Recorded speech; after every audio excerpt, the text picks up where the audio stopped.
Enregistre. Bienvenue à tous à cette séance sur le search et bien sûr l'AI. On ne peut pas séparer le search de l'intelligence artificielle. Donc vous allez avoir un cours d'une heure et demie, une heure trois quarts sur le search. Le quiz numéro 3 dont vous avez déjà le lien et qui est déjà ouvert porte sur le search. Et en plus, parce que on a très peu d'heures ensemble, vous le savez, on a une douzaine d'heures.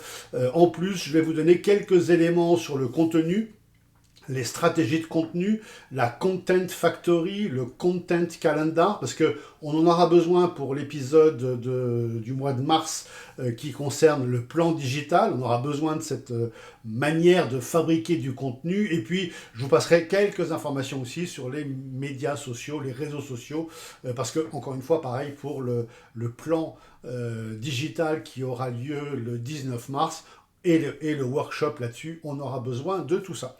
Donc c'est parti, vous avez les slides en tout petit. Quand la slide est vraiment intéressante, je vous l'agrandis. Et on est parti pour MTIR, démarche digitale et plan marketing. Vous avez l'habitude, on est à l'épisode 3, donc on parle bien de search et IA. Et un tout petit peu de contenu, un tout petit peu d'influence. Et puis le 19 mars, on parlera du plan digital et du plan marketing. Donc ce sera là encore plus intéressant et ça va regrouper tout ce qu'on aura fait ensemble, même si on l'a fait très vite. Peu importe, au moins on a fait pas mal de choses ensemble. Donc, sujet d'aujourd'hui, vous l'avez compris, on est parti sur le search et l'IA. Sujet hautement intéressant, sujet extrêmement important, sujet sur lequel bossent toutes les entreprises. Je ne sais pas si la vôtre bosse déjà dessus, mais en tout cas, si elle ne bosse pas dessus, moi je vous conseille de mettre le sujet sur la table et de commencer à aller titiller sur est-ce que Search, l'entreprise est bien placée et est-ce qu'on est bien placé aussi en IA. Ce sera la première question du quiz.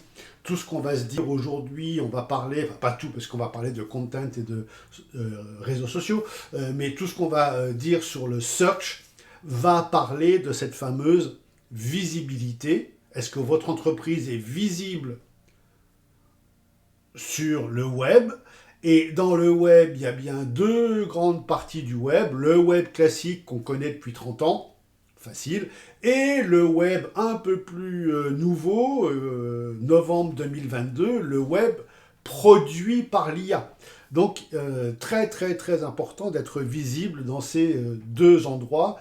Et première division du search ou du SEO, vous le voyez, je vous le mets en grand ici, capacité à être trouvé, donc bien sûr c'est de la visibilité, je veux être visible, et capacité à être trouvé ou à être visible, c'est pareil, sur le web, grand 1, et dans l'IA, grand 2. Donc n'oubliez pas, être visible sur le web, c'est bien, être visible dans l'IA, c'est mieux, et pour demain, ça va être fondamental. Il y a des grands slogans que je vais vous donner parce qu'ils sont un petit peu marrants et ils donnent bien l'esprit du temps, ce qu'on appelle le Zeitgeist. Le Zeitgeist en allemand, c'est quel est l'esprit du temps, quelle est l'idée qui est en trending topic ou en top tweet en ce moment.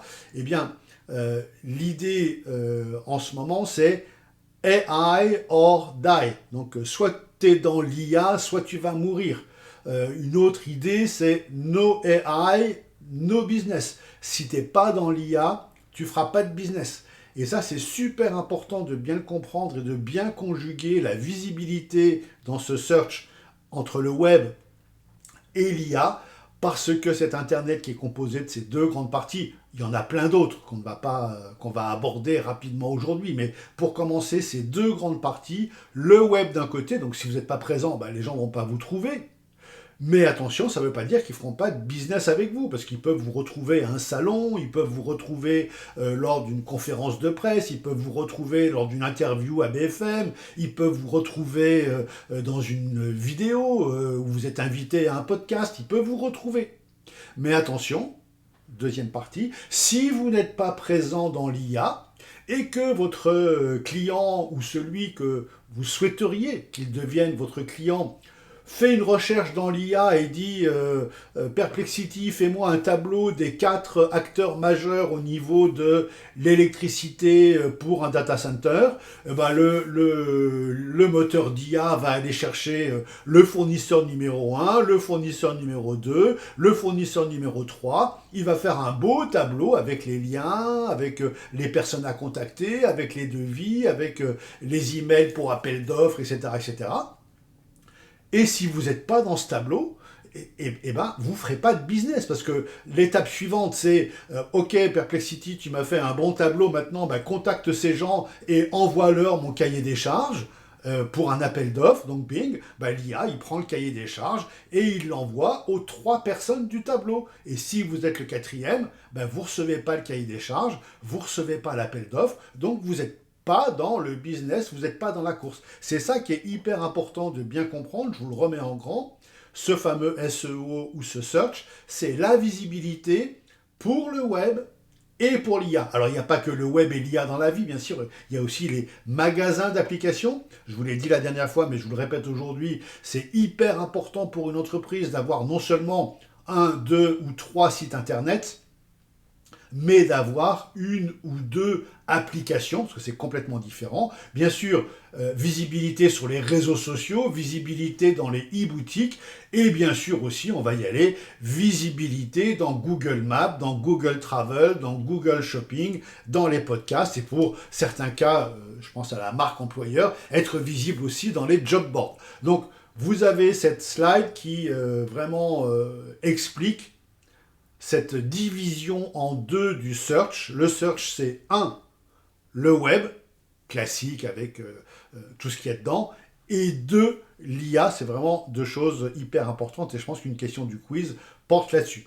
J'assistais ce matin à une conférence d'un acteur important qui s'appelle Semji, qui citait Ahrefs, qui est un acteur important du monde de search. Et bien là, vous voyez la homepage de Ahrefs. Rendez votre entreprise visible dans la recherche, virgule, l'IA, et au-delà, bon ça ne veut rien dire, le au-delà, quand vous serez mort, ce ne serait pas très intéressant, mais dans la recherche web et dans l'IA, hyper important de bien comprendre ces 2 parties. Et aussi, super important de comprendre que y a plusieurs endroits, la fameuse omnicanalité. C'est quoi? Je vais poser la question et je vais y répondre tout de suite, mais vous pouvez très bien envoyer vos réponses dans le chat. J'ai vu que quelqu'un avait levé la main, je vais le prendre juste après. Envoyez vos réponses dans le chat. C'est quoi être visible au niveau le plus haut, c'est-à-dire au niveau physique? Vous avez une boutique dans la rue, être visible au niveau physique, c'est tout simplement avoir une enseigne, avoir un panneau lumineux avec la croix verte, on sait tous ce que c'est, avec qu'est-ce qu'il y a de hyper connu, une arche et un M, on sait tous ce que c'est, donc c'est la visibilité physique. Et puis après, il y a la visibilité au niveau du web, il y a la visibilité au niveau du mobile, il y a la visibilité sociale et pourquoi pas la visibilité dans le métavers avec le gaming, avec tout un tas de choses qui correspondent à cet univers-là. Je continue un petit peu et je réponds à vos questions juste après. On va faire une pause, on va répondre à vous. Donc hyper important de bien comprendre ce millefeuille de choses dans lequel il faut être visible, le physique bien sûr, le web, le mobile, le social et le métavers. Parce qu'il faut être visible bien sûr à l'endroit où les clients potentiels cherchent quelque chose. Donc si on vous cherche dans la rue, il faut être visible dans la rue. Si on vous cherche sur le web, il faut être visible sur le web. Si on vous cherche dans l'IA, bien sûr, il faut être visible dans l'IA.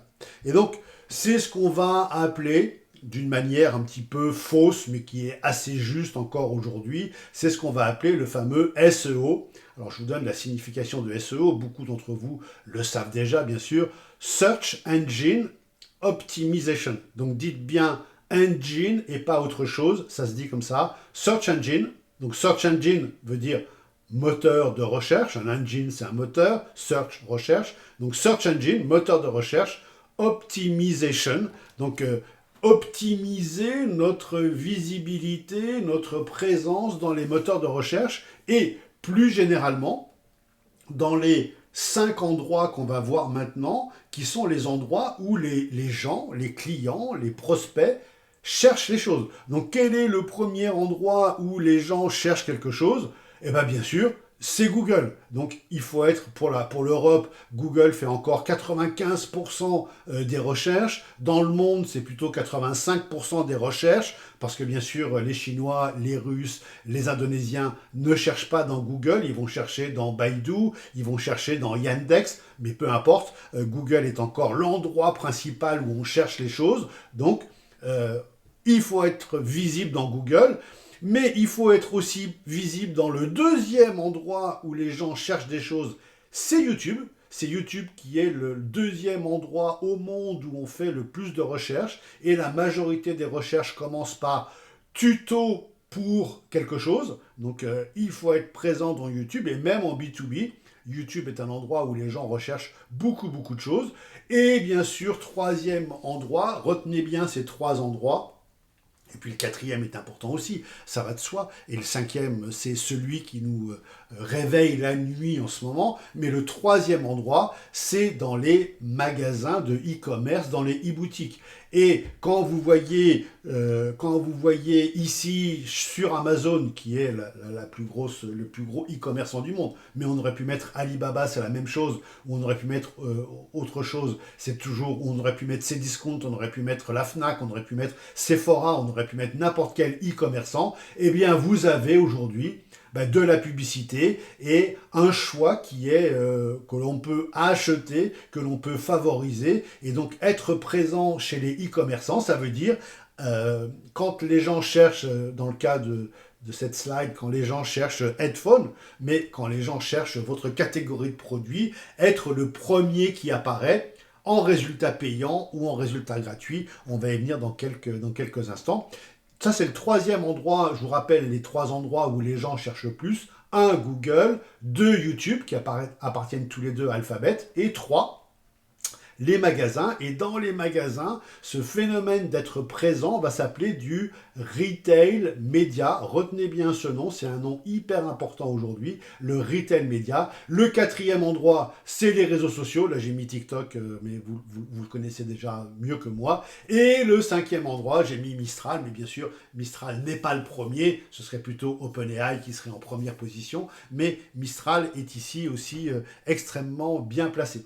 Ne faites pas, j'ai vu qu'il y avait une question, on va y répondre tout à l'heure quand on fera une petite pause, ne faites pas l'erreur de confondre les moteurs de recherche avec les navigateurs. Je vous ai fait une slide bien à part pour ça. D'un côté, vous avez les navigateurs. Un navigateur, c'est un logiciel. C'est même le logiciel le plus utilisé au monde. C'est un logiciel que vous téléchargez.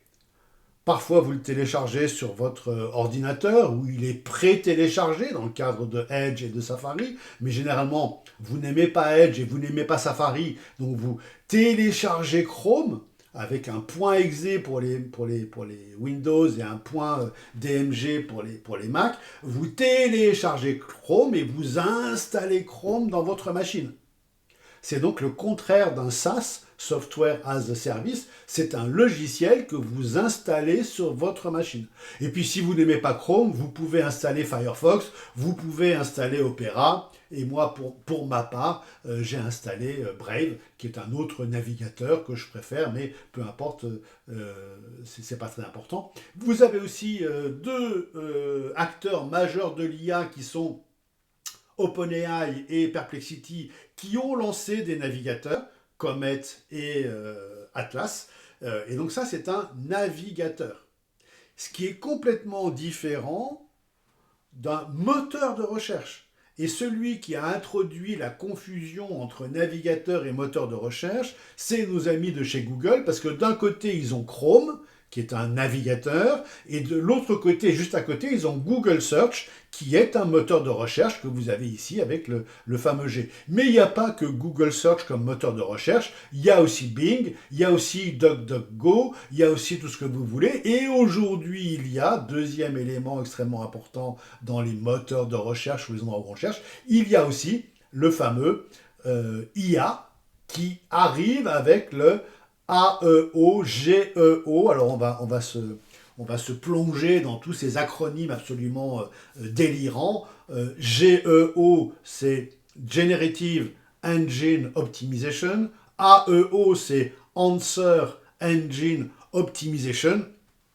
On va se familiariser avec tout ça, mais ne confondez surtout pas, donc je pense que nos amis techniciens ingénieurs ne confondent pas, un logiciel que l'on installe sur sa machine qui est un navigateur et un search engine que l'on n'installe pas, mais dont on se sert un peu comme un SaaS, un peu comme un software as a service, qu'on n'installe pas sur sa machine, mais que l'on va interroger et qui va nous répondre. Donc il y a bien deux choses bien séparées. Ça me permet maintenant de vous parler de l'anatomie d'une recherche. Alors c'est un schéma un tout petit peu compliqué, mais c'est important que vous compreniez ça pour bien comprendre ce que c'est que le search, aussi bien sur le web que sur l'IA. Vous avez dans un premier temps des crawlers qui vont aller sur le web récolter les données. Donc ils vont aller chercher, ils vont aller crawler, ils vont aller scraper,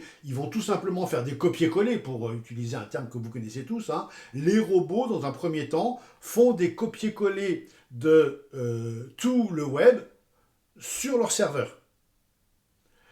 Et ensuite, en deuxième partie, l'utilisateur, c'est-à-dire vous et moi, on utilise un navigateur pour taper sa requête dans un moteur de recherche. Le navigateur envoie la requête au moteur de recherche choisi, ça peut être encore une fois Google, ça peut être Bing, ça peut être Yahoo, ça peut être ce que vous voulez, ça peut être Yandex, ça peut être Baidu, ça peut être ce que vous voulez. Le moteur, et c'est ça qui est super important de comprendre, le moteur, que ce soit un moteur d'IA ou un moteur web, il va effectuer la recherche que vous lui demandez de faire, non pas sur le web, mais sur sa base de données interne qu'il a copiée du web. Donc comprenez bien ça, c'est hyper important. Quand vous faites une recherche, le moteur ne va pas chercher sur Internet en temps réel, ni Perplexity, ni Google, ni personne. Il va rechercher sur une copie du web qu'il a faite il y a 2 jours, 3 jours, 1 semaine, 15 jours, 21 jours ou 2 mois s'ils sont un petit peu en retard. Donc c'est ce qui vous explique que parfois vous faites une recherche, on vous donne une liste de liens, vous cliquez sur un lien et la page n'existe plus. Parce que entre-temps, entre le moment où le robot est venu crawler ou faire un copier-coller de la page et le moment où vous faites la recherche, il s'est écoulé un certain temps et le propriétaire de cette page l'a supprimée parce que il en a fait une meilleure, parce que il a trouvé autre chose et parce que ce que vous voulez, quelle que soit la raison, la page a été supprimée. Je continue l'anatomie simplifiée de cette recherche, c'est très simplifié. Hein. En même temps que le moteur vous propose des liens et vous propose une réponse, il va sélectionner les annonceurs, donc les gens qui font de la pub, qui sont intéressés par les mots-clés que vous avez trouvés. Donc si vous tapez logiciel de comptabilité, eh bien le moteur va chercher quels sont les annonceurs qui sont intéressés par le mot comptabilité d'entreprise. Et le moteur va donc vous retourner une SERP. Retenez ce terme important, on le verra tout à l'heure, une SERP, avec les réponses et les publicités, et ensuite le moteur va compter le nombre de publicités qui sont ainsi diffusées. Vous voyez, l'anatomie d'une recherche, c'est extrêmement important pour comprendre tout ce qu'il va falloir faire en amont pour que le moteur, que ce soit un moteur de recherche web ou que ce soit un moteur d'IA, pour que ces moteurs trouvent votre site, lisent votre site, comprennent votre site, indexent correctement votre site pour que ensuite, lorsqu'un utilisateur fait une recherche qui a un lien avec vos pages, que le moteur, que ce soit de l'IA ou du web, il retranscrive bien que vous êtes le spécialiste de telle matière et vous fasse soit une citation, soit encore mieux une source pour l'IA, et vous êtes en source de l'IA. Et si on veut en savoir plus, vous savez que l'IA parfois a des petites erreurs et des petites hallucinations. Donc si on veut vérifier ce que l'IA nous répond, on clique sur les sources, et là on va cliquer sur votre site et on va voir les informations de votre site. Donc attention, la prochaine slide va vous piquer les yeux.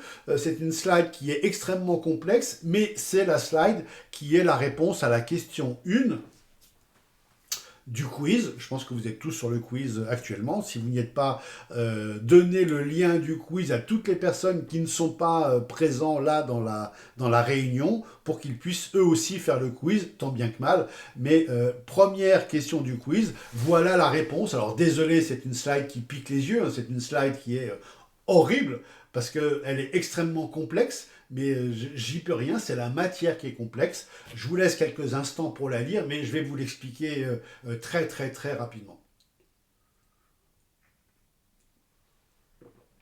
Donc le cours d'aujourd'hui porte sur le search.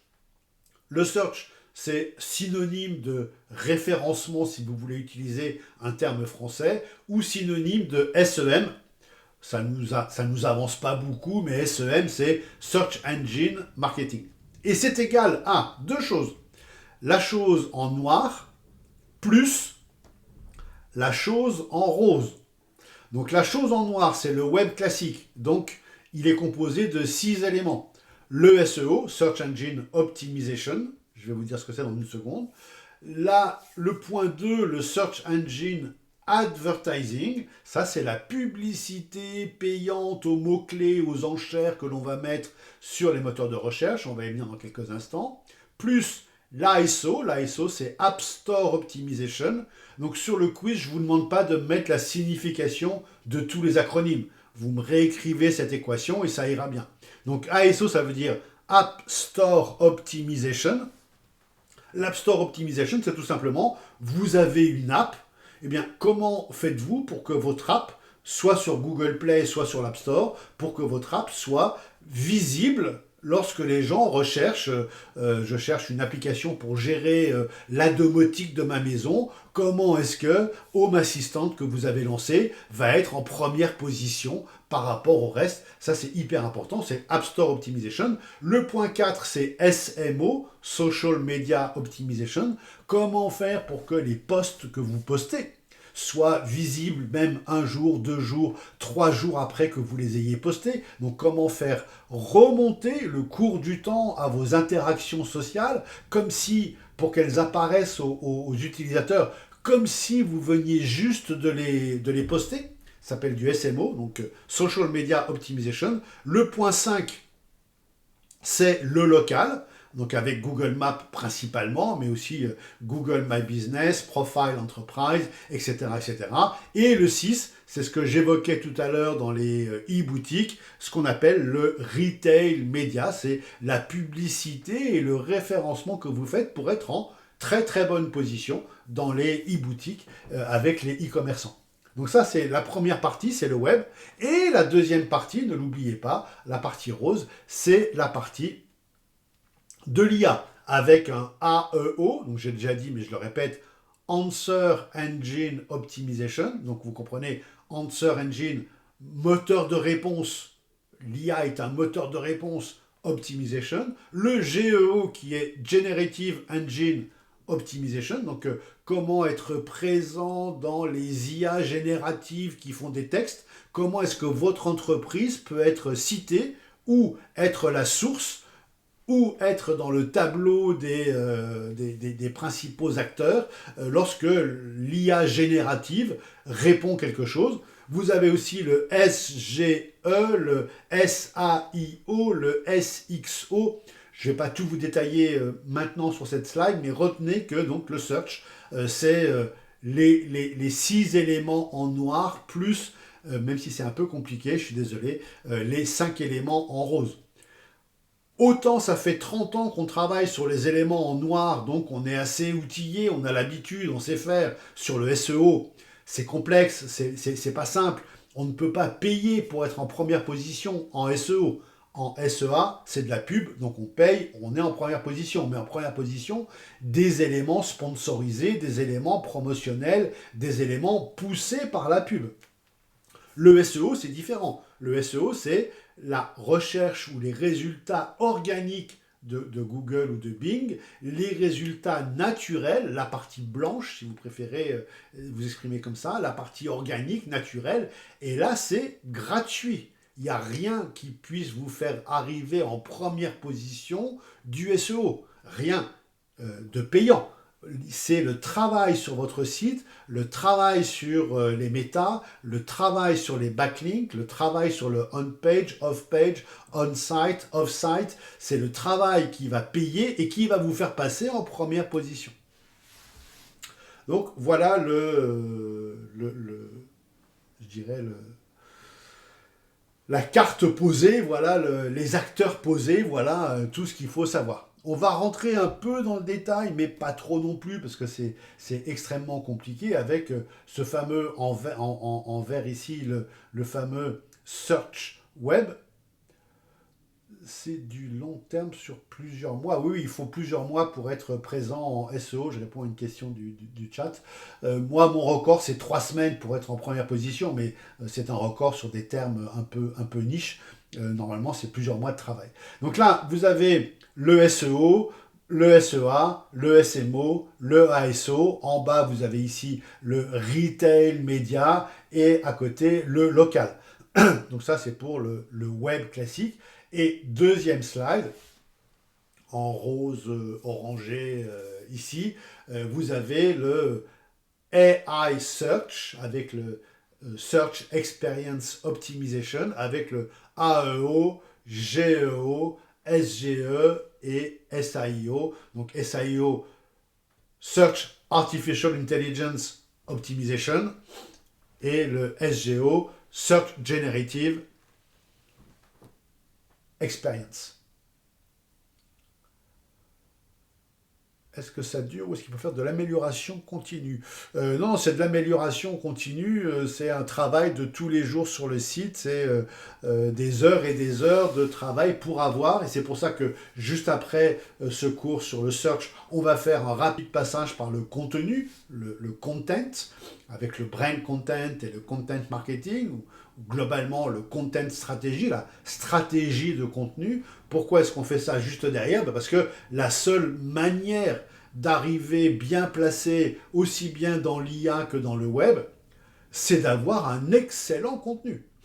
Et comment faire un excellent contenu? C'est le sujet du prochain cours. Mais ce que je veux vous faire toucher du doigt, et surtout si votre entreprise n'est pas encore tout à fait au fait de ce GEO, ce que je veux vous faire toucher du doigt, c'est l'énorme complexité du GEO par rapport au SEO. SEO, je répète, Search Engine Optimization, c'était être bien placé dans Google et Bing, pour faire simple. Être bien placé dans Google et Bing, à la fois, c'est très facile de voir si on est bien placé, mal placé. Il suffit de faire une recherche sur Google et sur Bing pour voir où est notre entreprise. On est en deuxième, troisième, quatrième, cinquième position. C'est facile à faire. On cherche nos marques, on cherche nos produits, on cherche nos technologies et on voit où on est. Et ensuite, on va entreprendre un certain nombre d'actions correctrices, de publications, de contenu pour passer de la cinquième à la quatrième place et puis de la quatrième à la troisième et puis on va progresser. Et c'est super simple, c'est super simple, ça demande des compétences mais c'est assez simple à faire. En face, vous voyez le GEO, Generative Engine Optimization. Il n'y a pas que Google, il n'y a pas que Gemini, Gemini est ici. Il y a Mistral, il y a DeepSeek, il y a XAI, il y a Perplexity, il y a OpenAI, il y a Claude d'Anthropic, et il y a ZAI, il y a O1.ai, il y a tous les Chinois, tous les Américains, les Français, les sponsorisés par l'État, les complètement libres, etc., etc. Et vous le savez bien, parce que vous recherchez dans l'IA régulièrement, la question, c'est pas simplement je tape le nom de mon entreprise pour savoir où l'IA me place. Mais la phrase qu'on appelle un prompt, mais ça vous le savez tous, le prompt que l'on fait, il va être de 2, 3, 4, 10 manières différentes. Donc rendez-vous compte de la complexité que l'on a aujourd'hui dans l'entreprise si on veut être au top au niveau GEO. Il ne faut pas s'intéresser simplement à un outil comme on l'avait en SEO, c'est-à-dire Google, mais il faut s'intéresser à 10 outils. Il ne faut pas s'intéresser seulement à un mot-clé, le nom de notre entreprise ou le nom de la marque, mais il faut s'intéresser à des dizaines de prompts différents. Quelle est la meilleure entreprise pour électrifier un data center? Quelles sont les innovations nécessaires à un data center pour consommer moins d'électricité, etc. Vous voyez que les prompts sont multiples. Il n'y en a pas un, il y en a une dizaine. Pour pas dire une cinquantaine, mais on va se limiter à une dizaine. Donc on multiplie les outils par 10. On passe de un outil Google à 10 outils que vous avez là à l'écran, et on passe de un mot-clé, le nom de la marque, le nom de l'entreprise, à une dizaine de prompts différents. Donc vous voyez que la complexité, rien que pour savoir où on en est et qu'est-ce qu'il faut faire pour progresser, vous voyez que la complexité est très très forte. Alors ce GEO aujourd'hui c'est une nouvelle matière, hein. Je vous invite vraiment à la faire rentrer dans l'entreprise, ce GEO, donc Generative Engine Optimization. Et comme c'est une matière assez neuve, les termes changent souvent. Et il me semble, mais encore une fois, je vous laisse faire votre propre expérience, il me semble qu'aujourd'hui, on est plus près d'utiliser le terme de AEO que de GEO. Il me semble que AEO prend le lead et que tout le monde parle aujourd'hui de AEO pour Answer Engine Optimization. Donc je vous laisse avec ces deux termes. Il me semble que GEO aujourd'hui est pas mal utilisé, mais il me semble que AEO est plus global, plus général et un peu plus utilisé, mais encore une fois, il suffit que OpenAI plus Gemini décide d'appeler ça GEO pour qu'on oublie le terme d'AEO, ou le contraire, ils décident tous d'utiliser AEO pour qu'on oublie GEO. Donc voilà, je vous soumets ça, mais il n'y a pas de choses bien établies. C'est une matière très jeune.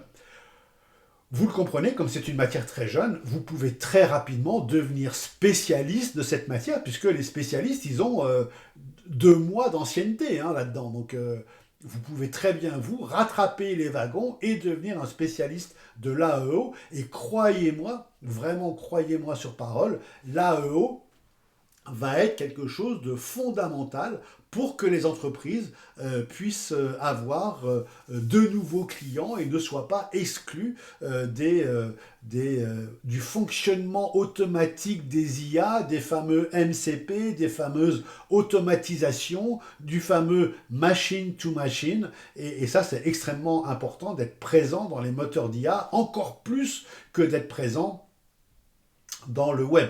Donc là, je vous donne un petit tableau qui, bien sûr, on ne va pas le lire ensemble ici, vous le lirez dans les slides, de qu'est-ce qu'il faut faire pour être présent en SEO, qu'est-ce qu'il faut faire pour être présent en GEO, avec la distinction de l'un par rapport à l'autre. Encore une fois, on ne va pas le détailler ici, parce que c'est un peu trop long et un peu trop complexe, mais on peut tout à fait en parler ici. Et pareil, ici, vous avez une slide importante de comment se nourrissent les IA. Donc bien sûr, les IA, elles vont aller voir les sites internet, donc elles vont visiter les sites, mais elles se nourrissent aussi avec de la presse, elles se nourrissent aussi avec Wikipédia, et elles se nourrissent aussi et surtout avec les réseaux sociaux et avec, ici vous le voyez, Reddit. Reddit est hyper important pour être présent dans les moteurs d'IA. Donc ça veut dire que si votre entreprise, je vous fais une prédiction comme ça, si votre entreprise n'est pas présente avec une très belle fiche dans Wikipédia, avec en plus une fiche par marque et avec en plus une fiche par technologie, et que votre entreprise n'a pas de subreddit, ben, c'est sûr que vous serez très mal traité dans l'IA. Ça, c'est évident. Si votre entreprise maintenant a déjà un Google Maps, un Reddit, un subreddit, du Wikipédia, du Statista, etc., là, vous serez extrêmement bien traité par les IA. Et après, plus votre site est riche, plus votre site est intéressant, mieux les IA vont vous traiter généralement. Et vous avez là, vous avez remarqué tout en bas en rouge, un AI Generated Content qui nous mène à un fameux AI Slop. Ça, j'en dis un petit mot quand même, c'est important de comprendre le phénomène. De plus en plus d'entreprises font générer du contenu par l'IA. Et une fois que le contenu est généré par l'IA, qu'est-ce qu'on fait? On le met en ligne. Et une fois qu'il est en ligne, qu'est-ce qui se passe? Ben, l'IA va lire le contenu qu'elle a généré elle-même. Et donc, on va faire lire à l'IA du contenu généré par l'IA. Et au bout d'un certain temps, ça peut mener à ce qu'on appelle le AI slop, la bouillie de l'IA. C'est-à-dire que l'IA se nourrit elle-même, tourne en rond et finit par fournir des réponses complètement stupides. Mais ça, c'est pas de la faute de l'IA, c'est de notre faute à nous pour avoir mis trop de contenu généré par l'IA. Donc, il faut faire attention à ce fameux AI slop et ne pas faire des bêtes copier-coller de l'IA vers du contenu, mais toujours relire, ajouter une patte humaine, ajouter de l'humour humain, ajouter des références humaines, ajouter de l'expérience humaine, ajouter de l'autorité humaine, ajouter de quelque chose que l'IA elle seule ne peut pas faire. Peut-être que ce ne sera que 10% du contenu généré par l'IA, mais ces 10% de différence sont extrêmement importants. Donc encore une fois, je ne vais pas vous faire tous les détails de la différence entre le SEO et le GEO. Vous avez là quelques bonnes informations. Mais j'insiste sur un point. J'en ai déjà parlé lors du précédent cours, lorsqu'on était à Grenoble. J'insiste sur ce point-là, c'est que l'IA est votre premier client. L'IA, ou les moteurs d'IA, ou les robots d'IA, l'IA est votre premier client. Vous devez commencer à convaincre l'IA parce que c'est l'IA qui va vous amener vos vrais clients. L'IA vous commandera jamais rien, c'est toujours un être humain, une entreprise qui va vous amener du business, mais l'IA va permettre à l'être humain, va permettre à l'entreprise de vous interroger. Et si vous n'êtes pas dans l'IA, ben on ne vous interrogera pas. Est-ce que Google il juge le texte intéressant pour l'humain? Oui, bien sûr, c'est le même principe. Donc on peut dire par certains côtés, je répondais à une question du quiz, c'est le même principe IA Google, c'est le même principe, les crawlers, les Google bots, les robots de Google sont les mêmes que les robots de l'IA et si le site est intéressant pour un être humain, alors il sera intéressant pour l'IA.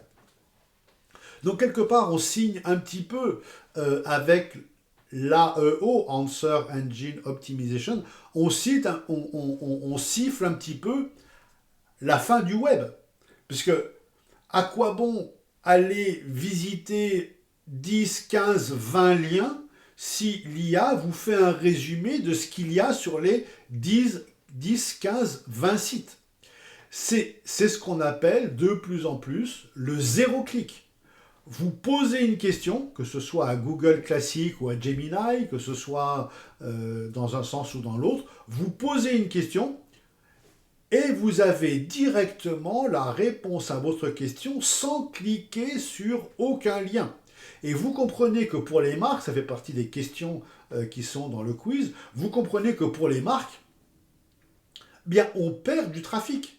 Puisque les gens ont la réponse, les gens qui cherchent, c'est-à-dire vous et moi, on a la réponse directement soit dans Google AI Mode, soit dans Google Overview, soit dans l'IA, soit dans des snippets, soit dans des knowledge graphs. Tout ça, c'est des synonymes pour dire on a la réponse tout de suite. Quand vous interrogez Google pour savoir quel est l'âge d'Emmanuel Macron, Google ne vous envoie pas sur la fiche Wikipédia d'Emmanuel Macron. Google vous répond directement par un snippet, ça s'appelle comme ça un snippet, vous répond directement Emmanuel Macron a tel âge.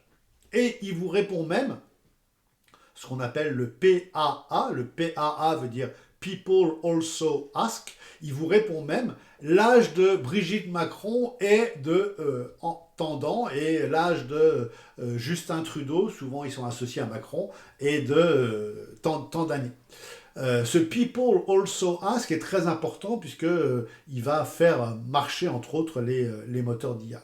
Donc ce qu'on appelle le zéro clic, et vous comprenez que ce zéro clic il est très inquiétant pour les sites de marque, parce que ça veut dire qu'il y aura moins de visiteurs dans la mesure où c'est plus la peine de cliquer sur un lien pour trouver la réponse sur le site A, B, C ou D, puisque l'IA vous fait le résumé du site A, B, C, D et vous avez la bonne réponse.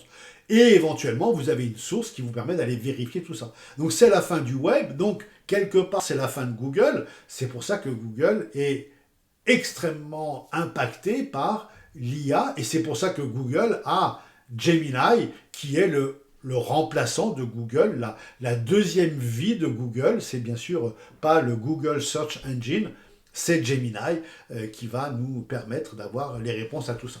Et je vous montre là mon petit slogan, No AI, No Business, et vous voyez en bas le fameux A2A, Agent to Agent, M2M, Machine to Machine, les API et le MCP, Model Context Protocol, qui sont des manières, écoutez-moi bien, qui sont des manières de faire en sorte que votre entreprise, qui fait ce que vous voulez, que votre entreprise reçoive directement des bons de commande générés par l'IA. L'IA a regardé votre site, a regardé vos tarifs, a regardé vos disponibilités, et en fonction de ce que cherche votre client, vous passe directement le bon de commande pour tel objet, tel service, telle chose. Et donc si vous n'êtes pas dans l'IA, eh bien vous ne pourrez pas avoir ces serveurs MCP, vous ne pourrez pas avoir ce machine to machine. Donc le slogan No AI, No Business est extrêmement vrai et il est extrêmement important. Donc là, on parle du zéro clic, mais j'en ai déjà parlé. Ça va faire une baisse de trafic pour les sites de marque. On a déjà vu cette baisse de trafic. On a vu, là, vous avez une slide d'une conférence de ce matin, la désintermédiation par les bots. Ça veut dire que le bot, le robot, l'IA se met en intermédiaire entre le client et vous n'êtes plus visité par le client, mais vous êtes visité par un robot qui éventuellement peut vous passer commande, et c'est ce que Google a bien compris en passant de Google à Gemini, et ça c'est un très très très bon move. Google est très très fort, Gemini est très très fort en IA, quasiment autant que OpenAI, quasiment autant que ChatGPT, c'est OpenAI, quasiment autant que xAI, et vraiment ça fonctionne extrêmement bien. Donc ça porte un nom, le fait que les sites aient moins de visites, ça s'appelle le decoupling, the great decoupling, et vous voyez ici un petit graphique en mâchoire de crocodile, vous avez un graphique qui monte ici, c'est les visites par l'IA, et un graphique qui baisse ici, c'est les visites par des êtres humains, et donc aujourd'hui votre site peut très bien avoir plus de visites par l'IA, plus de visites de robots que de visites d'êtres humains. Mais quelque part, c'est pas grave, parce que les visites de robots sont faites pour donner aux êtres humains les informations qui sont sur votre site. Mais en termes de trafic, c'est vrai que vous aurez moins de trafic. Et c'est aussi dérangeant ce fameux, et là je vous le montre en grand, ce fameux zéro clic, c'est aussi important pour les marques, mais c'est aussi important pour ce qu'on appelle les walled gardens. Je viens dans 2 secondes sur les walled gardens. On est sur les walled gardens. Un walled garden, c'est je ne sais pas comment le traduire en français, un jardin privé, un jardin avec un mur. Et ce mur, il est extrêmement important. C'est le mur du login. Et les sites qui sont des walled gardens, c'est par exemple tous les réseaux sociaux. On ne va pas sur Instagram sans être logué sur Instagram. On ne va pas dans Amazon sans être logué sur Amazon. Donc un walled garden, c'est un site qui ne vous oblige pas, mais sur lequel on se logue initialement avant d'aller visiter. Et donc les walled gardens savent exactement qui visite, quand la visite est faite et comment ça se passe. Donc les walled gardens ont un avantage énorme par rapport aux sites qui sont en accès libre. Et je vous parlais de l'équipe et d'un site média qui verrait son trafic baisser parce que la réponse est donnée directement par Google ou par l'IA. Mais si ce site est en walled garden, elle peut à ce moment-là rappeler les personnes qui sont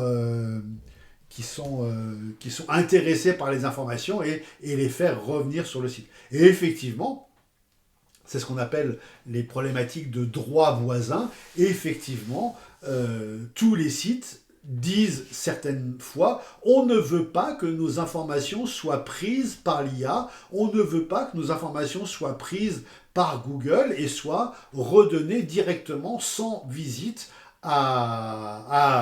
aux utilisateurs. Mais le problème, si on fait ça, c'est que tout d'un coup, on devient invisible.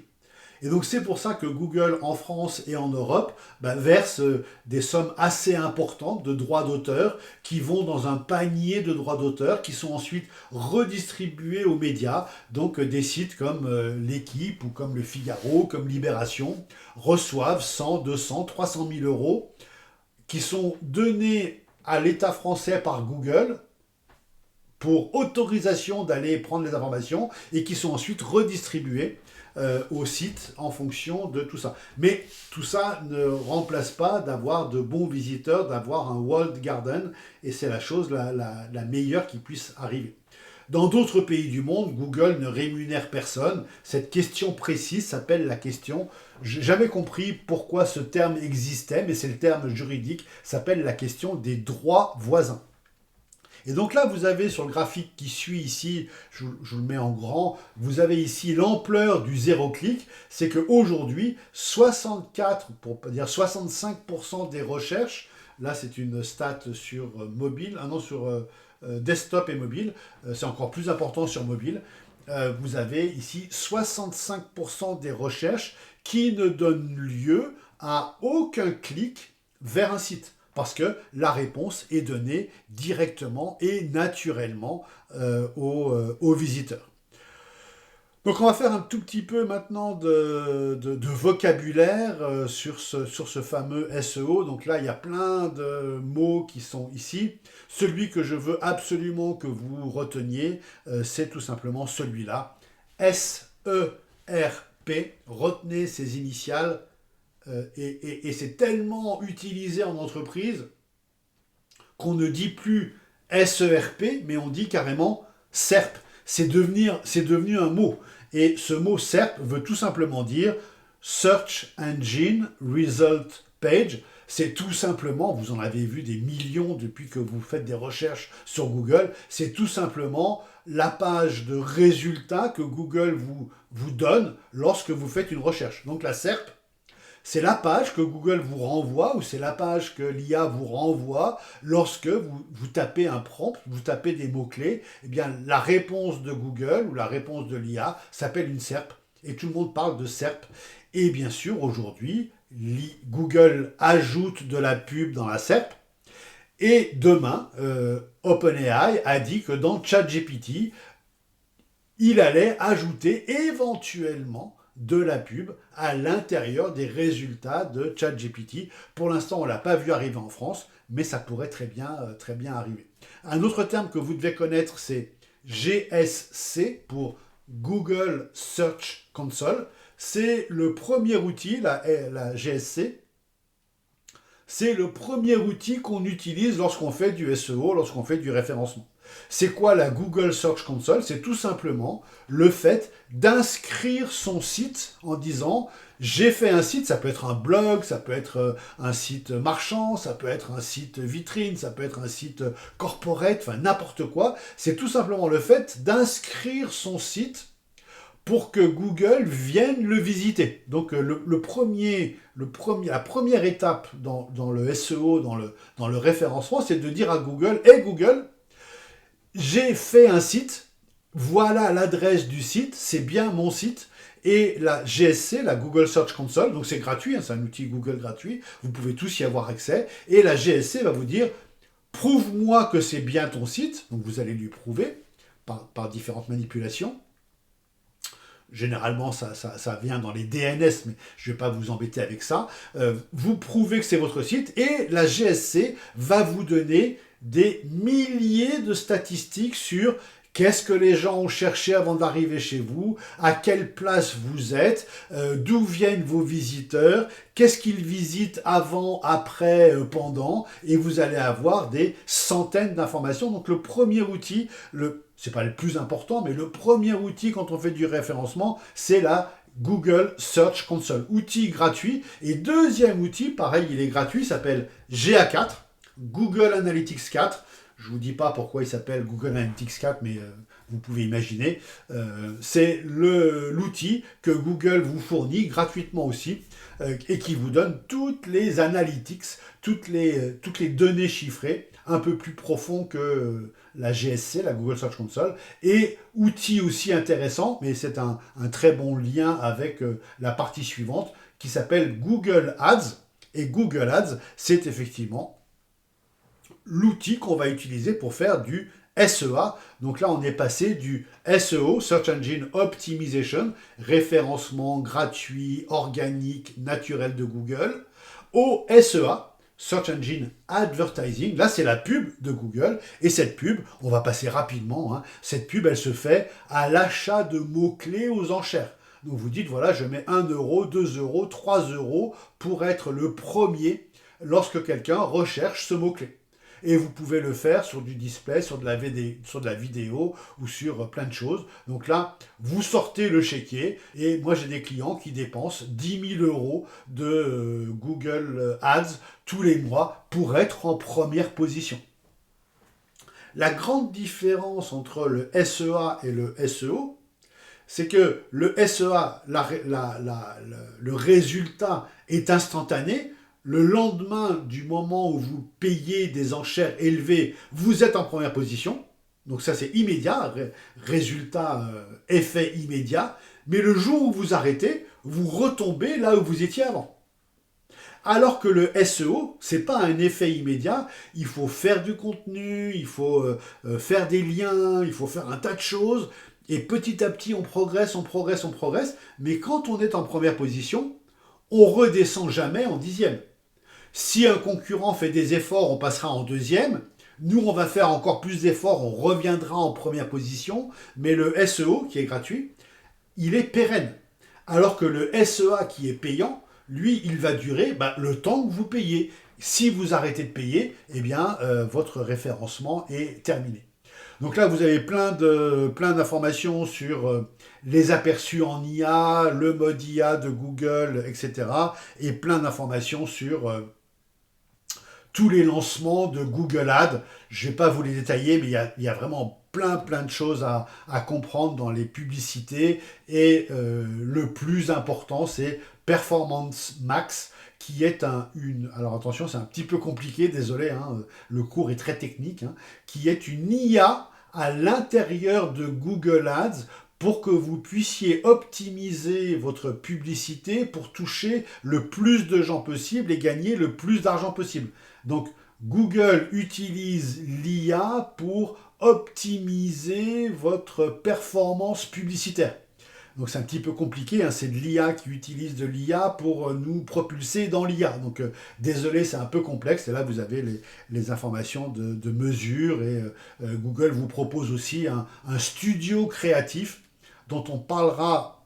On pourrait pas en parler, mais on n'en parlera pas tout à l'heure quand on parlera de contenu. Mais sachez que Google, si vraiment vous êtes une entreprise et que vous n'avez pas de service marketing, service publicité, Google vous propose, si vous investissez en pub, bien sûr, vous propose de créer pour vous votre publicité, de créer pour vous vos displays, vos mots-clés et d'optimiser votre budget publicitaire. Vous dites, voilà, moi j'ai 2 000 euros par mois de budget pub Et Google, avec Performance Max et Creative Solution, va vous créer les meilleures pubs et vous propulser les meilleures pubs pour avoir le meilleur rendement possible. Alors, est-ce qu'on peut faire confiance à Google les yeux fermés ou non? C'est une autre question. Est-ce que c'est vraiment intéressant ou pas? C'est une autre question. Mais en tout cas, ça existe et certaines personnes en profitent. Voilà les screenshots de Google Ads. On passe à un autre sujet qui est l'ASO, App Store Optimization. Je ne vais pas en dire grand-chose, simplement c'est le fait d'être premier dans un magasin d'applications. Mais attention, attention, attention, il n'y a pas que l'App Store et Google Play, il y a aussi des magasins d'applications de jeux vidéo sur Steam par exemple. Il y a aussi des magasins d'applications de logiciels comme Chrome Web Store ou comme Microsoft Store. Il s'appelle Microsoft Store, ouais, c'est ça, ni plus ni moins.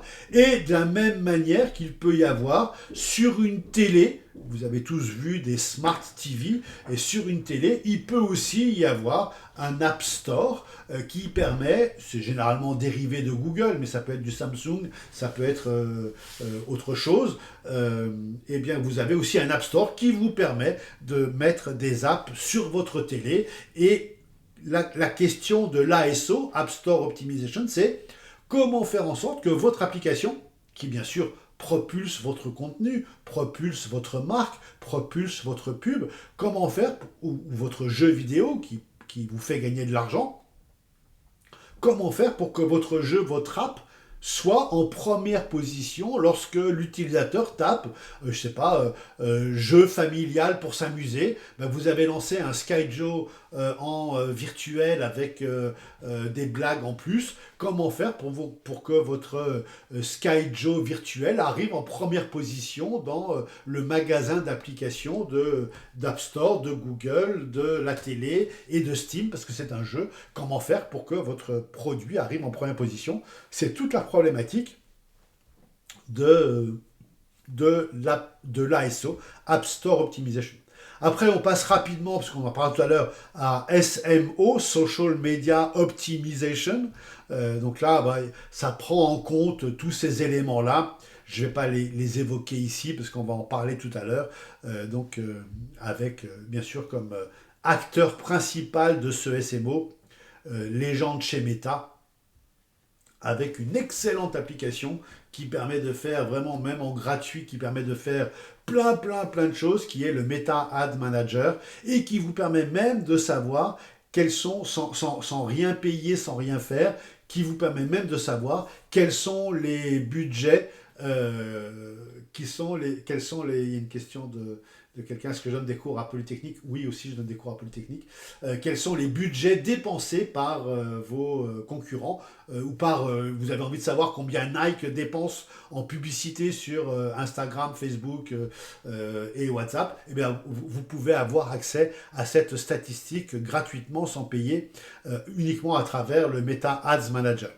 Dernier point ou avant-dernier point, parce qu'il y a le retail média. Avant-dernier point, bien sûr, le référencement, la visibilité locale. Alors ça tient compte bien sûr de quelque chose que vous connaissez peut-être tous, qui s'appelle Google My Business ou Business Profile ou Enterprise Profile. Ça dépend de comment ça s'appelle et tout. Et ça existe aussi bien en SEO local que en GEO local. Je ne vais pas rentrer dans le détail, mais c'est extrêmement important d'être bien référencé dans ces éléments-là, parce que c'est ça qui va décider du trafic de votre point de vente. Et dernier point, c'est le plus moderne, c'est le plus intéressant, c'est le retail média. Le retail média, c'est tout simplement comment être présent dans les sites des e-commerçants.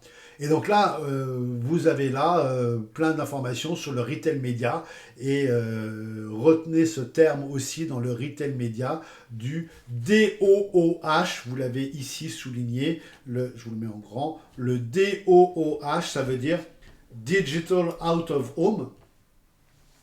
C'est tous les écrans qui ne sont pas les écrans que vous possédez, donc à savoir tous les écrans, les télés qui sont en point de vente, tous les écrans qui sont dans les aéroports, qui sont dans les gares, qui sont sur la voie publique, qui sont sur des sucettes, sur des colonnes Maurice, tous les médias, tous les écrans donc du digital, mais qui ne sont pas les écrans que vous possédez vous, vos smartphones, vos laptops et vos desktops, ou vos tablettes, tous ces écrans-là s'appellent le DOOH, et beaucoup d'écrans sont possédés par des retailers ou des e-tailers. Retailer c'est en physique, e-tailer c'est en digital, ou par des e-commerçants pour faire un terme plus simple. Et vous avez aussi un truc extrêmement important aujourd'hui, peut-être vous l'avez constaté dans les points de vente, certaines étiquettes, enfin la plupart des étiquettes sont maintenant numériques.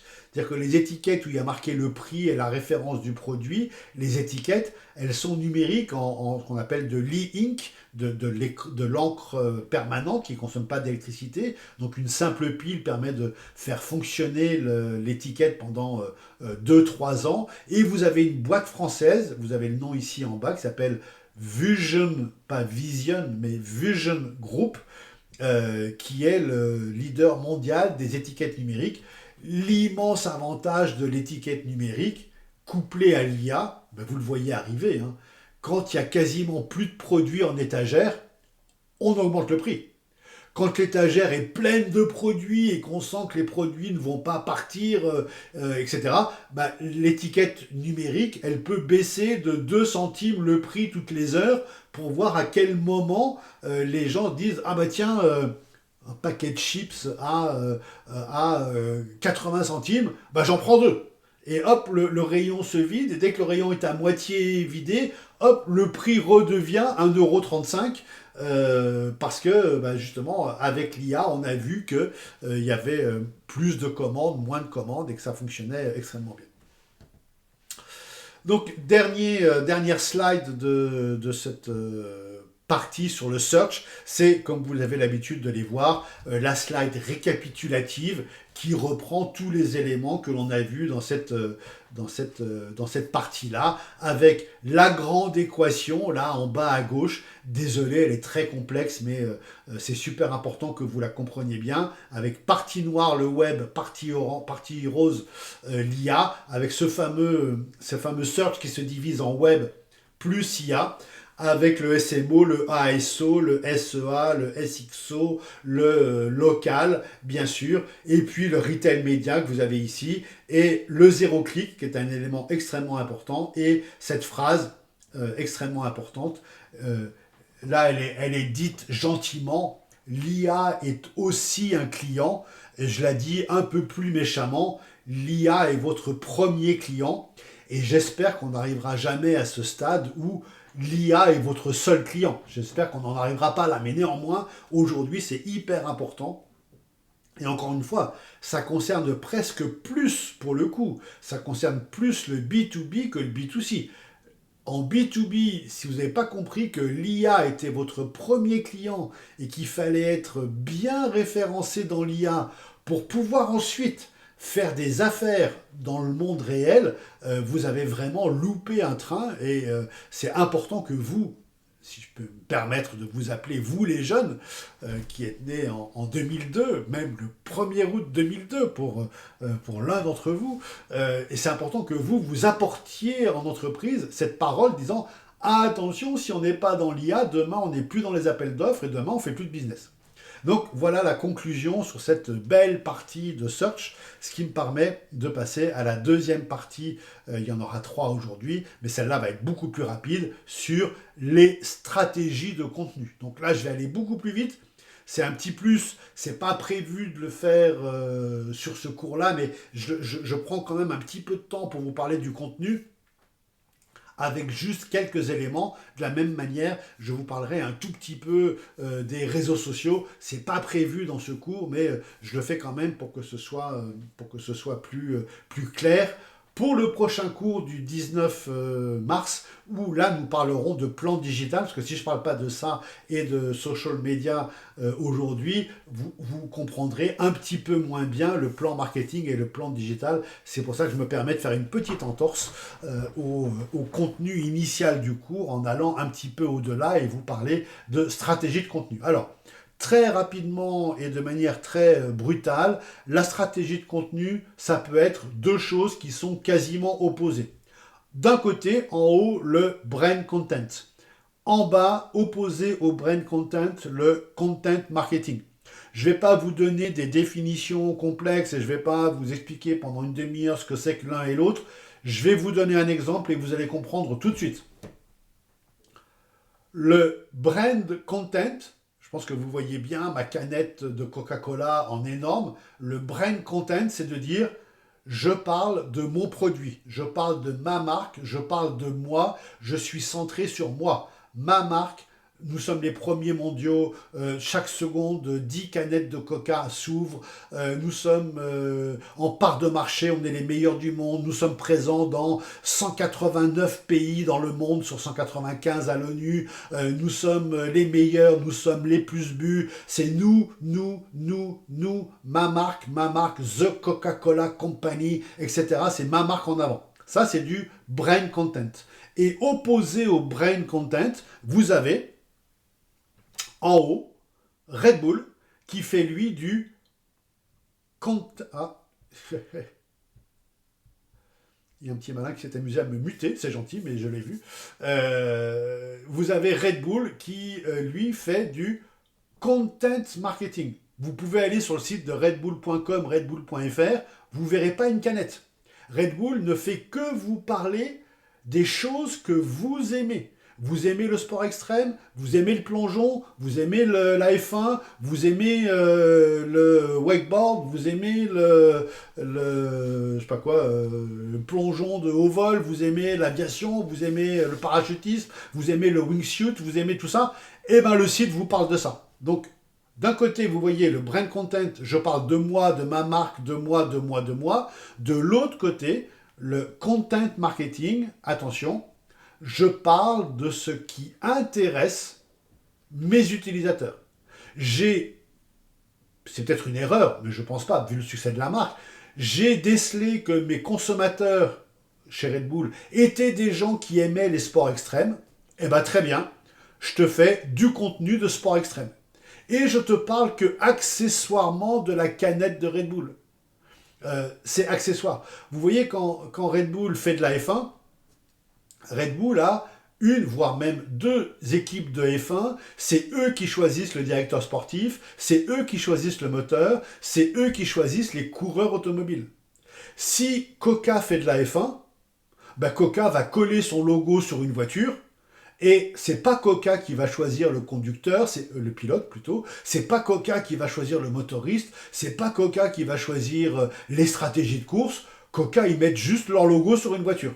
Vous voyez la différence entre le brand content et le content marketing, vous le retrouvez dans le football. Quand Red Bull fait du football, ils possèdent une équipe, ils choisissent les joueurs, ils payent les joueurs, ils payent l'entraîneur, ils payent tout.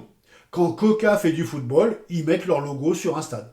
Donc là, vous avez les deux stratégies de contenu. L'une, j'espère que c'est clair pour tout le monde, l'une c'est la marque, on ne parle que de la marque. L'autre, c'est je ne parle que des utilisateurs. Je vous laisse choisir laquelle vous paraît la plus efficace ou la plus indiquée par rapport à tout ça. Un bref rappel historique.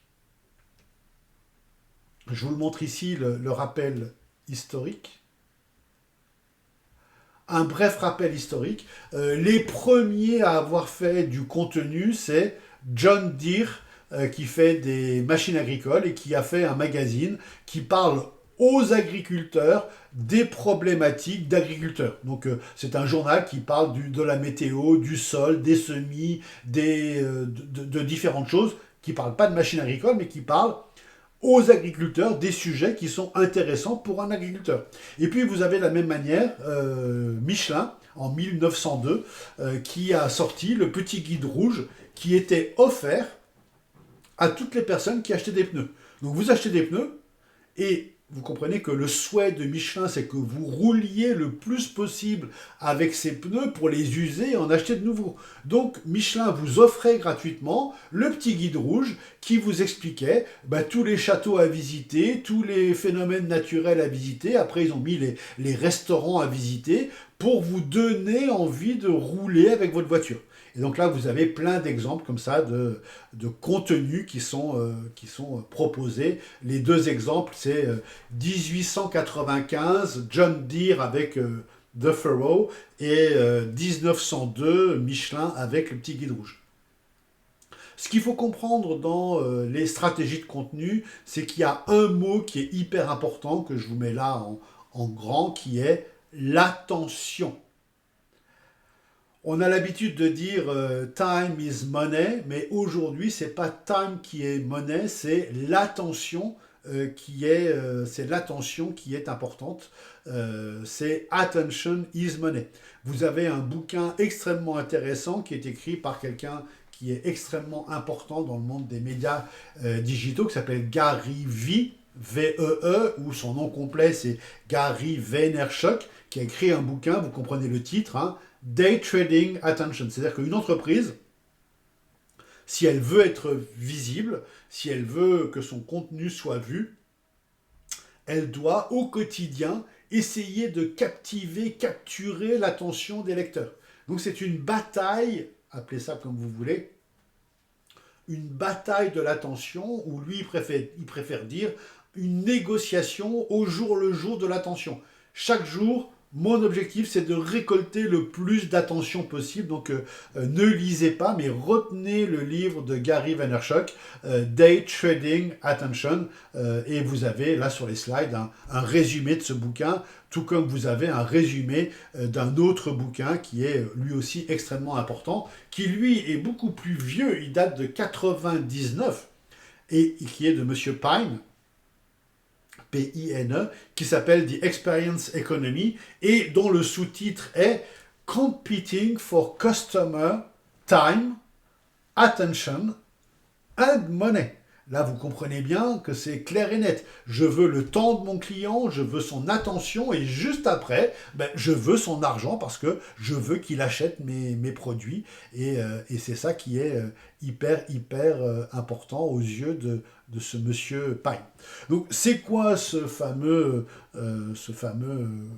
stratégie de contenu? C'est tout simplement tout ce qu'une marque, tout ce qu'une entreprise va publier. Ça passe de son rapport financier à ses interviews, à son blog, à ses news, à ses news, c'est pas une chaîne, aux news qu'il publie, aux interviews qu'il peut donner, aux podcasts auxquels il peut participer, à ses fiches produits, à mille et une choses. Ce qu'il faut que vous compreniez aujourd'hui, c'est que une marque, votre entreprise, est aujourd'hui quasiment devenue un média.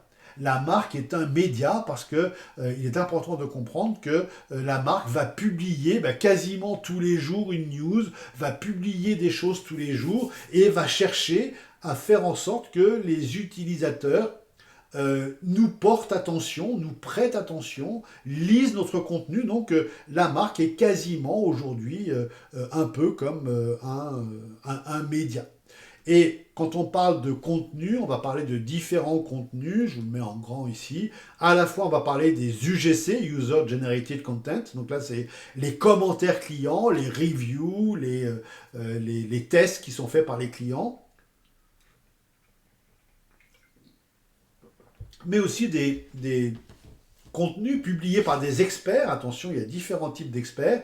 Des experts qui sont des KOL, donc les KOL, c'est les Key Opinion Leaders. Attention, c'est très différent d'un influenceur. Un influenceur, c'est quelqu'un qui fait du contenu, mais c'est son seul métier. Il n'a pas de métier à côté. Il vit du contenu qu'il fait. Il peut faire un contenu scientifique, un contenu cosmétique, un contenu divertissant, un contenu politique, un contenu de ce que vous voulez, mais il vit du contenu qu'il produit. Il est influenceur. C'est pas le sens premier du terme influencer. Hein. influencer, ça veut dire faire changer d'avis les gens. Et donc, toute personne qui parle en public est un genre d'influenceur. Mais c'est pas ça qu'on veut dire quand on parle ici d'influenceur. Ici, on parle d'influenceur dans les réseaux sociaux, dans les médias. Et un influenceur, c'est quelqu'un qui n'a pas de métier autre que d'influencer les gens par du contenu qu'il publie. Alors qu'un Key Opinion Leader, c'est quelqu'un qui a un métier principal, qui est un expert, qui est un chercheur, qui est, comme moi, un professeur, et qui, en plus de son métier, de manière indépendante ou de manière sponsorisée, va créer du contenu et va parler en public. Donc ça, c'est un Key Opinion Leader. Et puis, il y a aussi des artistes, mais vous avez là la grille des personnes qui créent du contenu. Et vous avez encore un petit slogan que je vous donne ici, que j'aime bien, No Story, No Business. Une des qualités que vous devez avoir, alors je sais que c'est beaucoup plus complexe pour des scientifiques qui n'ont pas tellement envie de faire du storytelling ou de raconter des histoires diverses et variées, mais néanmoins, la capacité que vous avez à storytelliser vos lancements de produits, vos performances, c'est quelque chose d'extrêmement important. Et là, on a des spécialistes, je ne vais pas vous les détailler, mais des spécialistes qui racontent comment est-ce qu'on peut raconter une belle histoire. Monsieur Vogler qui a beaucoup influencé Alexandre Astier qui a fait... Ah oui, il y a d'autres personnes aussi qui ont une manière de storytelliser un peu spéciale. Merci pour ton commentaire, mais je ne le citerai pas, mais tous les gens peuvent le voir. Et donc là, Alexandre Astier a été beaucoup influencé par comment gérer un héros avec ce fameux Christopher Vogler. Donc, grosso modo, ce qu'on veut dire avec ce contenu, c'est de dire que nous sommes dans une situation qui peut être une situation considérée comme une situation d'infobésité, c'est-à-dire qu'il y a beaucoup de contenu qui est publié de partout, que nous, devant cette infobésité, on doit avoir une stratégie de contenu adéquate qui nous permet de sortir de cette infobésité pour, au bout du compte, devenir une love mark. Une love mark, c'est une marque qu'on aime, au-delà du raisonnable. Et donc, c'est très important de bien comprendre tout ça. Vous avez le détail, je ne vais pas vous le commenter ici, mais vous avez le détail ici de ce que c'est qu'une love mark, ce que c'est que l'infobésité et tout ce qu'on fait dans le brand content. Vous avez aussi la content stratégie, vous avez c'est quoi le contenu, c'est encore une fois du texte, des images, et aussi des films. Donc quelqu'un a dit il y a très longtemps, en 96, Content is King, c'est Bill Gates, très connu, très célèbre, et moi je peux rajouter Context is God, c'est-à-dire que le contexte est presque plus important que le contenu que l'on fait, et dans ce contexte, il y a ces fameux micro-moments, c'est les moments que l'on va décider d'appliquer ou pas dans le contenu que l'on fait. Je vous propose de faire une petite pause de 10 minutes. Là, il est...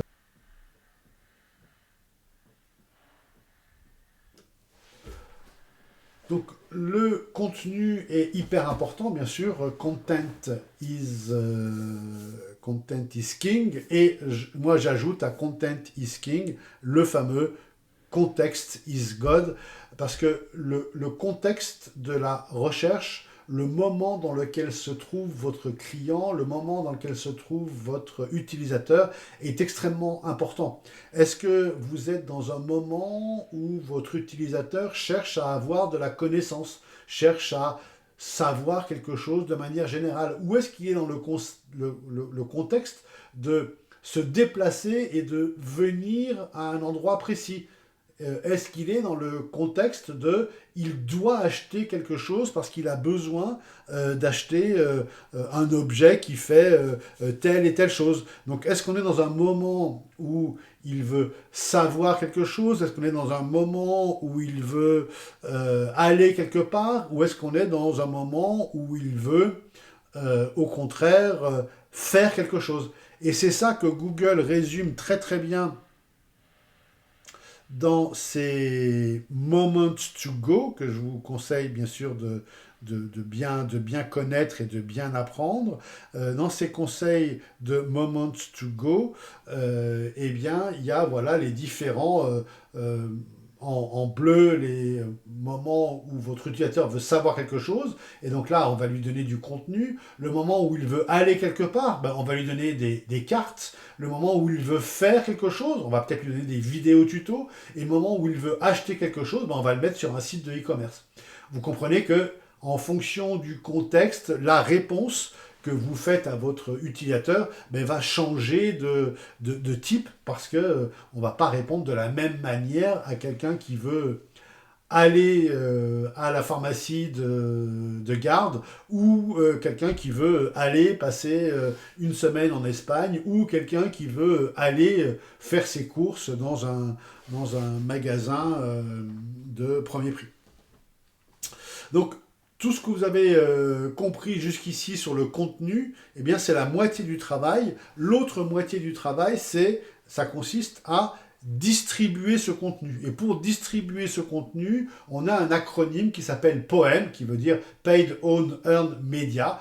C'est les différentes choses que l'on peut faire. Vous les avez ici en détail, je ne vais pas passer trop de temps dessus, mais vous pouvez soit sponsoriser, promotionner les contenus que vous faites et vous ferez du paid, ou vous pouvez mettre les contenus que vous avez sur votre newsletter, sur votre site internet, sur vos médias sociaux, c'est ce qu'on appelle du own media, c'est ce que vous possédez, ou alors faire du buzz et de la viralité, c'est ce qu'on appelle du earned, donc c'est le P-O-E-M, paid, own, earn. Le share est un petit peu différent, donc j'en parle pas ici. Et bien sûr, pour fabriquer tous ces médias et publier tous ces médias, on va faire appel à ce qu'on appelle une conférence de rédaction qui va faire une Content Factory, et on va faire ça, et je vous en parlerai au prochain cours sur le plan digital, et on fera ça, et je vous demanderai de faire ça sur Airtable pour pouvoir diffuser votre stratégie de contenu. Bon, je passe rapidement sur le contenu, il y a encore des slides, mais je ne vais pas vous les développer. Je vais passer directement aux médias sociaux, avec quelque chose d'extrêmement important sur les médias sociaux, c'est cet acronyme qui s'appelle SMM et qui veut dire plusieurs choses, qui veut dire Social Media Marketing ou Social Media Manager. Et ce que je voudrais vous dire par rapport à ces deux acceptions du terme SMM, c'est qu'aucune des deux n'est satisfaisante. Parce que Social Media Marketing, on ne va pas faire le marketing des réseaux sociaux, c'est plutôt les réseaux sociaux qui vont, par leur algorithme, nous dire comment on fait les choses. Et pour l'acronyme Social Media Manager, ça laisse à penser qu'on pourrait gérer les médias sociaux. Et malheureusement, la réponse, pour ceux qui connaissent un peu les médias sociaux, la réponse est tout à fait et tout autre. Ce sont les... Pardon.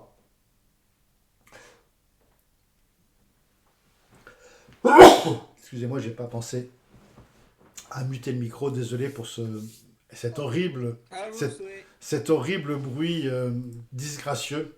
Ça m'a pris par surprise. Donc, C'était super ce bruit. oui, j'en doute. Ce social media manager, c'est une grosse bêtise parce qu'on ne manage pas les réseaux sociaux. C'est les réseaux sociaux qui, à travers leurs algorithmes, à travers leur souhait de nous montrer ou de ne pas nous montrer, nous donnent un reach ou ne nous donnent pas un certain reach. Et donc, on ne manage rien. On est managé par les réseaux sociaux. Donc, je préfère de loin l'appellation, et il y a un petit clin d'œil à Lena Situation pour ceux qui la connaissent, je préfère de loin cette appellation de community manager, parce que ce qu'il faut retenir dans l'intérêt des médias sociaux, c'est de créer, d'entretenir et de développer une communauté. Si vous comprenez ça, vous avez tout compris sur les médias sociaux, que malheureusement on ne markete pas, que malheureusement on ne manage pas. C'était vrai il y a 5-6 ans, aujourd'hui ça ne l'est plus. On est managé, on est géré par les réseaux sociaux, mais nous, notre but, c'est de créer une communauté qui soit très engagée à nos côtés. Et c'est pour ça que bien souvent, je prends l'exemple de la musique et des rappeurs qui ont des communautés extrêmement engagées. Un Jul, il fait un post sur j'allais dire sur LinkedIn. Il y a peu de chances que Jules soit sur LinkedIn, mais il fait un tweet ou un message sur Insta et il remplit 10 stades de France en 10 minutes. Il n'y a aucune marque en France ou dans le monde qui peut sur un simple post, Insta, X ou Snapchat, qui peut sur un simple post remplir 10 stades de France. Et Jul ou PNL ou Aya Nakamura ou Theodora ou tous ces artistes qui ont bien compris comment fonctionnaient les communautés. Ouais, Jul sur LinkedIn, mort de rire, effectivement. Rockstar Game, absolument, tu as raison de dire ça. Eh bien, ils ont une véritable communauté engagée et qui est capable de faire beaucoup de choses pour eux. On reprend et au-delà de cette création de communauté qui est hyper importante, et comme Elliot le dit, certaines marques l'ont compris en lançant des pop-up stores, en lançant des drops ou des collabs éphémères, et effectivement la communauté s'enflamme pour ça, eh bien certaines marques ont compris, comme les chanteurs que je citais, comme les artistes que je citais, que c'est la création d'une communauté qui était encore plus importante, plus égale plus pour ceux qui ont la ref. Et ce qu'il faut comprendre aussi dans ces réseaux sociaux, c'est qu'ils ont changé d'algorithme.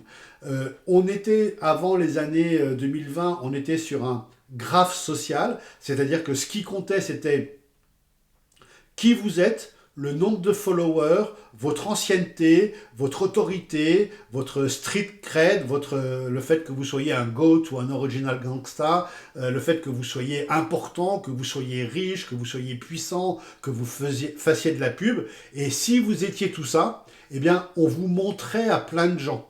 Eh bien, cet algorithme qui était un graphe social est devenu aujourd'hui un autre graphe qui est ce qu'on appelle un interest graph. C'est-à-dire que j'extrapole un peu à l'extrême en disant que vous pouvez créer votre compte TikTok aujourd'hui et dans 3 jours, vous avez une vidéo virale qui fait 2 millions de vues. Alors que L'Oréal existe depuis 5 ans sur TikTok, poste tous les jours, fait de la pub tous les jours sur TikTok, et ben ils n'auront pas une vidéo qui fait 2 millions de vues. Et donc on est passé d'un graphe social à un interest graph, ce qu'on appelle la TikTokisation des réseaux sociaux. Et le dernier à avoir été TikTokisé, c'est Facebook. Aujourd'hui sur Facebook, si vous êtes une grosse entreprise qui recrutez, qui vous faites de la pub et tout, ben, vos publications seront très peu montrées. Et si vous êtes un influenceur qui fait une vidéo virale, et ben sur LinkedIn, vous serez propulsé à 100 000, 200 000 vues, alors qu'une grosse marque, alors que vous êtes un inconnu total avec zéro follower, enfin peut-être pas zéro, mais 100, 200, alors qu'à l'opposé, une marque avec 200 000 followers sur LinkedIn ne sera pas mise en avant. Donc on est vraiment sur du viral, sur du buzz, avec le plus important aujourd'hui, ce qu'on appelle le dwell time. Le dwell time, il ne faut pas le confondre avec le watch time. Le dwell time, c'est la durée ou le pourcentage de complétion. Si vous faites un carrousel sur LinkedIn avec 7 diapositives, si les gens ne voient que la première diapositive et pas les 7 autres, vous avez un dwell time de 14,28%. Et s'il voit 2 diapositives, ben vous avez un dwell time de 28,28%, etc., etc. Donc le dwell time, c'est le pourcentage de complétion, et c'est ça qui est important, beaucoup plus que qui vous êtes. Donc aujourd'hui, vous pouvez être nobody sur un réseau social si vous avez la bonne vidéo virale, avec la bonne tendance, avec la bonne trend, ce qu'on appelle le zeitgeist, l'esprit du moment, avec un bon truc, ben vous allez être montré à 1 million, 2 millions de personnes. Et si vous êtes une marque extrêmement importante, ben vous serez montré à quasiment personne. Ensuite, je vais vous montrer une diapositive que vous avez déjà vue tout à l'heure, parce qu'on n'est pas loin. Ce qui compte aujourd'hui, c'est l'attention, ce fameux dwell time, le taux d'engagement, le CRO, Conversion Rate Optimization. Tout ça, c'est des termes extrêmement importants. Avec un bouquin dont j'ai déjà parlé, je ne le redis pas ici, Gary Vee, Day Trading Attention, Joe Pine avec le Experience Economy, et puis une boîte qui est hyper connue pour les statistiques, s'appelle We Are Social. Vous avez les liens pour aller sur We Are Social pour voir tous les trimestres, ils publient des statistiques. Vous voyez à peu près à quoi ça peut correspondre. Il y a plein de stats qui viennent de ces gens-là. Et donc, vous avez aussi les grands réseaux sociaux, mais vous avez surtout, aujourd'hui, ce qui compte, c'est les petits réseaux sociaux sur lesquels il y a plus d'engagement. C'est important d'être sur Reddit, sur Strava, sur Pinterest, sur Vivino, sur Substack et sur Twitch, par exemple. Quasiment plus que d'être sur YouTube et Instagram, parce que là, on est noyé dans d'autres considérations. Et puis, vous avez aussi, bien sûr, les réseaux chinois avec Bilibili, avec Little Red Book, avec WeChat, qu'on appelle Weixin, et TikTok, qu'on appelle Douyin en Chine. Tout ça fait partie de tous ces réseaux que vous devez connaître, plus le marketing d'influence avec les fameux KOL. Mais encore une fois, je ne vais pas trop développer ces aspects-là. Vous les avez dans les stats, je ne vais pas vous les développer ici. Et une grande différence aussi entre le social listening et le search listening. Vous voyez à peu près à quoi je fais référence. Hein. Le social listening, c'est savoir ce qui se dit sur les réseaux sociaux, alors que le search listening, c'est savoir ce qui se dit dans les outils de recherche comme Google, bien sûr, ou OpenAI. Et un terme à connaître aussi qui s'appelle le dark social. Alors le dark social, c'est quasiment ce qui se dit en privé. Donc dans Messenger, par SMS, par WhatsApp, sur Discord, en communication privée, dans les Zooms, dans les Teams, dans les Discord, etc. C'est ce qu'on appelle le dark social. Arriver à savoir ce qui se dit là, c'est quelque chose d'extrêmement important. Et pour terminer cet après-midi sur le search, le contenu et les réseaux sociaux, je vous dirais simplement que tout ce qu'on fait là, que ce soit le search, que ce soit le content, que ce soit les réseaux sociaux, c'est pour essayer d'avoir l'attention de notre cible, l'attention de nos personas. Et pourquoi l'attention est importante? C'est parce que c'est par là que commence la notoriété.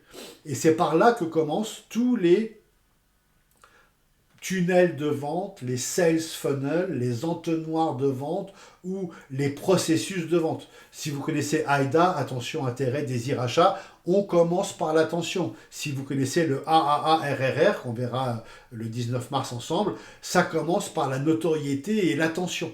Et donc c'est super important d'avoir l'attention de nos clients. C'est tout business commence par obtenir l'attention de nos investisseurs, de nos futurs collaborateurs avec la marque employeur, de nos banquiers, pourquoi pas, de nos fournisseurs et bien sûr, en premier lieu, tout en haut de la pyramide, de nos clients. Il faut que nos clients nous connaissent pour pouvoir faire appel à nous et c'est tout l'objectif de ce que je vous raconte depuis 13h15, ça fait quasiment 2 heures que je vous raconte tout ça. Vous avez comme d'habitude les slides récapitulatives de tout ce que je viens de dire sur les réseaux sociaux, de tout ce que je viens de dire sur le search, qu'on avait déjà vu ensemble, et de tout ce que je viens de dire sur le content. Ce qui me permet de vous dire que nous avons terminé le cours et je vous laisse bien sûr terminer les quiz que vous devez m'envoyer maintenant et valider maintenant pour que je puisse le corriger pendant que vous allez vous atteler à quelque chose qui est le workshop numéro 3. Alors je vous fais le briefing de ce workshop numéro 3. Il va s'agir d'aller sur un logiciel qui s'appelle Whimsical, ou tout autre logiciel qui vous permet de faire des arbres de décision, des knowledge graphs ou des taxonomies ou des mind maps ou des cartes heuristiques. Tout ce que je viens de dire est synonyme, c'est tous la même chose. Donc je vais vous donner le lien pour aller vers ce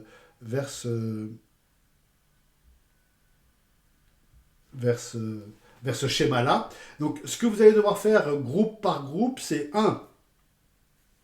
Ouvrir un compte sur Whimsical. 2. Cliquer sur le lien que je vous envoie, que je vais vous donner et que vous allez voir tout de suite. 3. vous avez ici, en gros ici, vous avez sur les petits points ici un menu qui s'ouvre et vous allez faire un copy to, vous allez prendre mon modèle et vous allez le copier dans votre espace. Et ce que je vais vous demander de faire, et ce sur quoi je vais vous noter, c'est ça. Vous allez devoir compléter toutes les parties qui sont blanches ici. Je vais vous les montrer en détail dans quelques instants. Et vous allez devoir dire qu'est-ce qu'il y a dans le search, dans l'IA, dans le contenu, dans le SMM. Je vais vous montrer tout ça en détail.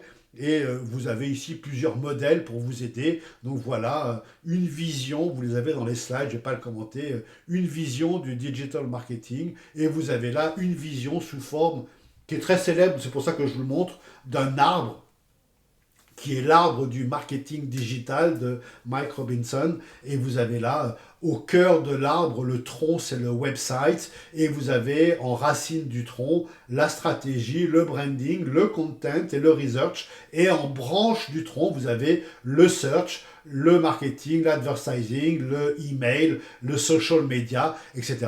Je vous laisse vous inspirer de tout ça pour remplir au mieux le whimsical que je vous ai donné. Donc c'est ainsi que s'achève cette vidéo. Je vais vous reprendre pour vous rebriefer sur le travail à faire aujourd'hui, vous donner les liens. Et donc je vous dis rendez-vous au 19 mars pour le dernier épisode de ces 12 heures consacrées au marketing digital ou au digital mindset et plan marketing. Et le cours du 19 mars sera consacré au plan marketing et au plan digital. À très bientôt.